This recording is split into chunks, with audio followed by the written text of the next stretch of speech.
प्रिय मित्रों, आप लोगों को शिक्षा ज़िंदगी यूट्यूब चैनल पर हार्दिक हार्दिक अभिनंदन करता हूं, स्वागत करता हूं।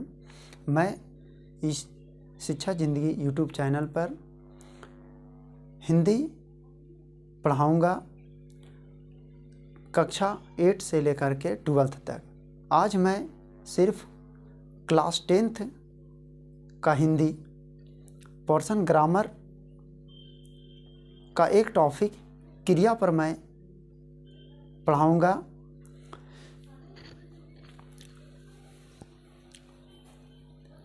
क्रिया क्या है, क्रिया किसे कहते हैं, क्रिया का परिभाषा पूछे, क्रिया से क्या आशय पूछे तो एक ही होगा, है ना। तो सबसे पहले प्रिय मित्रों क्रिया का परिभाषा पर जाएंगे। क्रिया किसे कहते हैं? किसी शब्द से या जिस शब्द से या पद से काम करने अथवा होने का बोध हो उसे क्रिया कहेंगे।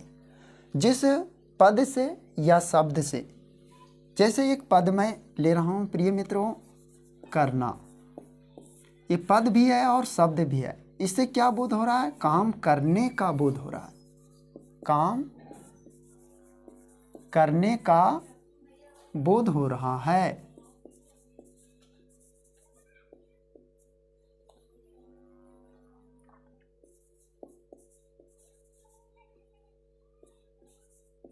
हो रहा है।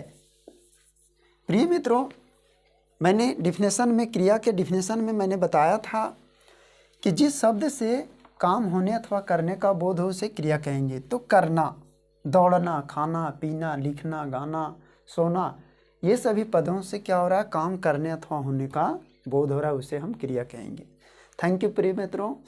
अब इसके उदाहरण में जाएंगे। तो उदाहरण में खाना, पीना, दौड़ना, लिखना, ये सभी आ जाते हैं। अभी क्रिया के प्रकार पर जाएंगे। तो क्रिया के प्रकार जो है वो विभिन्न आधारों पर बांटा गया। शिक्षा शास्त्रियों ने क्रिया के विभिन्न आधारों पर बांटा गया।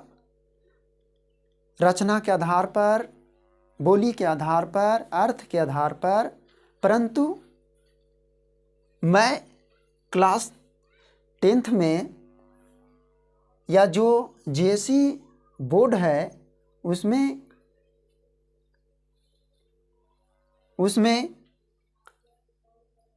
जो सिलेबस नई आई है उसमें केवल कर्म के आधार पर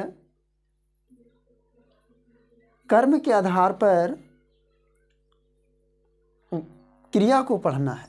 तो कर्म के आधार पर क्रिया दो प्रकार के होते हैं। कर्म के आधार पर दो प्रकार के होते हैं।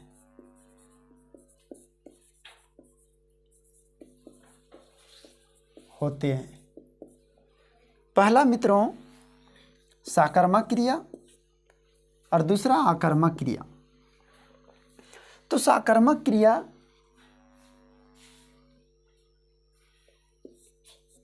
और आकर्मक क्रिया, साकर्मक क्रिया उसे कहेंगे जिसमें कुछ उत्तर मिलता हो।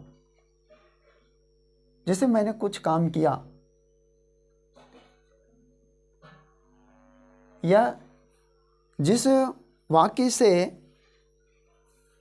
कुछ उत्तर प्राप्त होता हो उसे हम क्या कहेंगे? साकर्मक क्रिया कहेंगे। जैसे राम फल खाता है। राम क्या खा रहा है? फल। क्या खा रहा है? फल खा रहा है। तो यहाँ पर क्या हो जाएगा? राम करता है, फल कर्म है और खाता क्रिया है। तो कोई पूछते कि राम कौन सा काम कर रहा है? तो खाने का काम कर रहा है। क्या खाता है? तो फल को खाता है। यानी हमें उत्तर मिल रहा है, उसे हम क्या कहेंगे? साकर्मक क्रिया। दूसरा एग्जाम्पल लेंगे। श्याम पत्र लिखता है। श्याम क्या कर रहा है प्रिय मित्रों? श्याम लिखने का काम कर रहा है। और वो क्या लिख रहा है?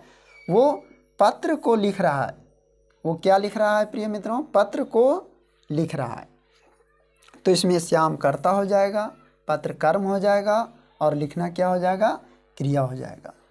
अब बात करेंगे नेक्स्ट टॉपिक, क्रिया का नेक्स्ट प्रकार आकर्मक क्रिया। आकर्मक क्रिया इसमें कर्म के बिना होता है, यानी कर्म या जिसमें उत्तर कुछ नहीं मिल रहा हो, या फिर दूसरा डिफिनेशन लेंगे जिसका प्रभाव कर्ता पर पड़े, यानी जिसका प्रभाव कर्ता पर ही पड़े वो क्या कहलाएगा, वो आकर्मक क्रिया कहलाएगा, या उसे आकर्मक क्रिया कहते हैं। एग्जाम्पल में देखेंगे कि घोड़ा दौड़ता है। घोड़ा क्या कर रहा है, दौड़ने का काम कर रहा है। इसमें कोई फल हमें नहीं मिल रहा है या कोई उत्तर नहीं मिल रहा है, इसीलिए क्या हो जाएगा, आकर्मक क्रिया। जैसे दौड़ना, उड़ना, सोना, हंसना, ये सभी क्या हो जाएगा प्रिय मित्रों, ये आकर्मक क्रिया हो जाएगा। जैसे पंछी उड़ रहे हैं, पंछी क्या कर रहे हैं, उड़ने का काम कर रहे हैं। इसमें घोड़ा दौड़ता है, तो इसमें कर्ता क्या हो जाएगा, घोड़ा हो जाएगा, और क्रिया क्या हो जाएगा, दौड़ता हो जाएगा, दौड़ना हो जाएगा।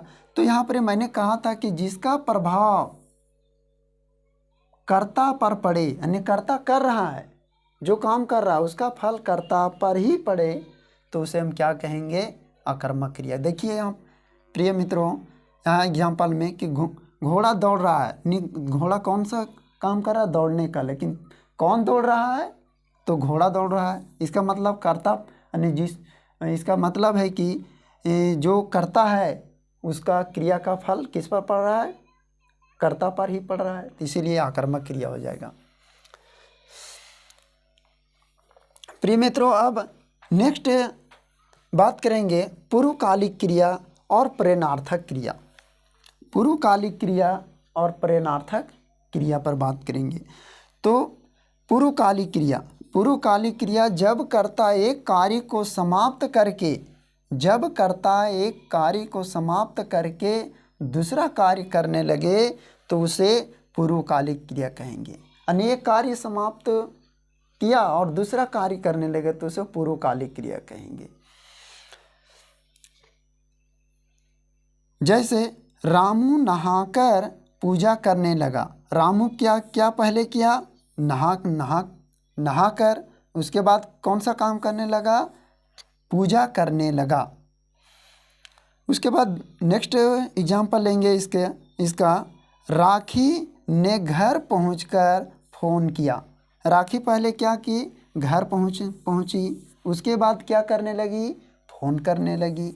तो थैंक यू मित्रों, ये पूर्वकालिक क्रिया मुझे आशा है कि आप लोगों को समझ में आ गई होगी। अब नेक्स्ट टाइप को हम इसको देखेंगे, एक जो वेरी वेरी इम्पोर्टेंट है जेएससी बोर्ड के लिए, जो जेएससी बोर्ड के लिए ये वेरी वेरी क्लास 10th के लिए वेरी वेरी इम्पोर्टेंट है, प्रेरणार्थक क्रिया। ये एग्ज़ाम में बार बार प्रिय मित्रों पूछता है। जब कर्ता स्वयं ना करके दूसरे से करवाया जाए, यानी कर्ता जो है वो स्वयं नहीं करेगा, तो उसे हम क्या कहेंगे, प्रेरणार्थक क्रिया कहेंगे। यानी जब कर्ता स्वयं ना करके दूसरे से करवाया जाए तो उसे हम क्या कहेंगे, प्रेरणार्थक क्रिया कहेंगे। जैसे रामू ने श्याम से पत्र लिखवाया। रामू अपने नहीं पत्र लिख रहा है, वो किससे कर रहा है, दूसरे से लिखवा रहा है। तो वो किस प्रकार का क्रिया आ जाएगा, प्रेरणार्थक। देखिए प्रेरणार्थक मतलब को तोड़िए, तो इसमें क्या आ जाएगा, प्रेरणा देना, यानी अपने से नहीं करना, दूसरे से कोई भी काम है तो दूसरे से करवाना। अगला है उसने नौकर को बुलवाया। उसने नौकर को क्या किया, बुलवाया, है ना, अपने नहीं किया, वो नौकर से करवा रहा है। अपने नहीं किया वो किससे करा रहा है, नौकर से करवाया। तो इस प्रकार से क्या हो जाएगा, प्रेरणार्थक क्रिया हो जाएगा प्रिय मित्रों। अब इसके कुछ है, जैसे और एग्जाम्पल में हम लेंगे तो एग्जाम्पल में क्या है, इसे बनाना, जैसे काटना, काटना से क्या हो जाएगा, कटवाना। क्या हो जाएगा प्रिय मित्रों, काटना से क्या हो जाएगा, कटवाना।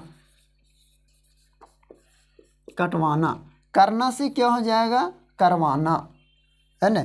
तो इस प्रकार के एग्जाम्पल आ जाएगा प्रिय मित्रों। तो समझ जाइएगा कि ये प्रेरणार्थक क्रिया है।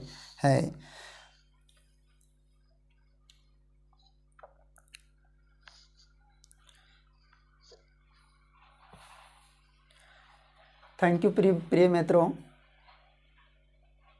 यदि इस वीडियो अच्छा लगे तो सब्सक्राइब करें और साथ ही बेल आइकन को दबाएं और चैनल को सब्सक्राइब करें, ताकि क्लास 10th के हिंदी विषय का जितने भी वीडियो हो वो आप लोगों तक पहुँचे और आप लोग उसे सफलतापूर्वक देखें। धन्यवाद, थैंक यू। मैं इसी प्रकार से बहुत सारे टॉपिक लेकर के आऊँगा, जैसे आज क्रिया मैंने बताया। नेक्स्ट वीडियो में ग्रामर के जितने भी पोर्शन हैं, 10th क्लास के जितने भी पोर्शन हैं, वो नेक्स्ट वीडियो में लेकर के आऊँगा। Thank you.